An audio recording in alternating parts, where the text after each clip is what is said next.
tenido una buena comida. Aquí siempre está muy bien preparada y sabrosa. Casi siempre dan ganas de comer demasiado. Pero como estábamos hablando y es hora de volver, somos más moderados y podemos volver sin comer demasiado. Estamos agradecidos por todos ustedes, cada uno de los que están aquí, y sobre todo estamos agradecidos de que Dios todavía nos haya dado libertad para adorar libremente y tener un lugar donde predicar la verdad presente. Me recuerda a John Bunyan. Era un hombre sencillo, pero le dijeron que no podía predicar y lo metieron en prisión el día de su boda. Lo sacaron directamente del altar y lo llevaron directamente a prisión. Nada agradable.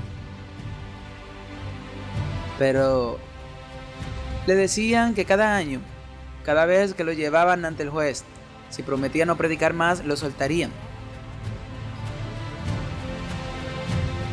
Y él dijo, no puedo. Si me dejan salir, volveré a predicar. Y estuvo allí durante 12 años, en una de las peores cárceles de Londres. Según tengo entendido, y su esposa lo animó y le dijo que no me casé con un hombre débil, me casé con un hombre fuerte. Y su esposa lo animó. Finalmente la realeza murió, las leyes cambiaron y lo dejaron ir a casa. Él siguió predicando. Me pregunto cuántos de nosotros seríamos tan fuertes para vivir con tanta miseria durante tanto tiempo, justo cuando unas simples palabras lo habrían liberado. Podría haber dicho, voy a escribir, no voy a predicar, pero no lo hizo. Simplemente dijo, no voy a ceder. El libro El progreso del peregrino se escribió durante esos últimos años. Creo que es un libro inspirador después de la Biblia. Dice que es el único libro más leído y traducido de la historia, después de la Biblia. Continuamos con la segunda parte del sermón de esta mañana. Los invito a arrodillarse conmigo mientras comenzamos la oración. Padre Celestial, muchísimas gracias por la bendición del culto de esta mañana. El hermoso almuerzo compartido que tuvimos. Y ahora, al reunirnos para la segunda parte de la reunión de esta tarde, oramos para que tu Espíritu Santo nos guíe y dirija las palabras presentadas, nuestros pensamientos toquen nuestros corazones, prepara nuestras mentes, Señor, para la gran tarea que nos espera. Nos comprometemos contigo y te pedimos que hagas por nosotros lo que no podemos hacer por nosotros mismos. Te damos gracias, bendícenos y bendice a quienes nos acompañan por internet en el nombre de Jesús. Amén.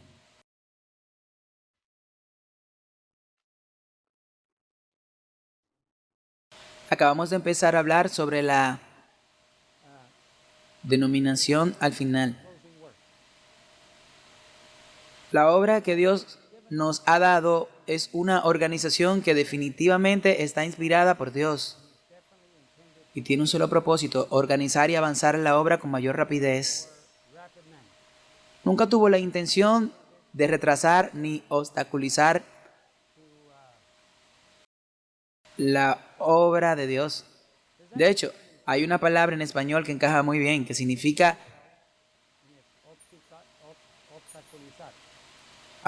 crear obstáculo.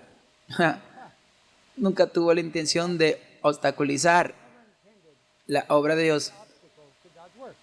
Pero se nos dice que el mayor peligro proviene de adentro, no de afuera. En ese momento no son otras organizaciones de la iglesia ni organizaciones gubernamentales en general lo que obstaculizan la obra de Dios. Son nuestras propias denominaciones y nuestros obreros. Y eso fue en tiempo de Jesús, fue en la Edad Media y así es hoy en día. Y no es porque Dios lo quiera así. Eso es lo que a veces hacemos, que la autoridad humana sea más importante que la autoridad divina. Y nuevamente admitimos muy claramente que Dios creó la organización. Dios es un Dios organizado. Él quiere organización, quiere unidad, quiere que la obra avance y ha creado la organización para ese propósito y solo para ese propósito. Pero tenemos alianzas con movimientos ecuménicos que comprometen la obra. Tenemos apegos a Roma, alianzas con las Naciones Unidas,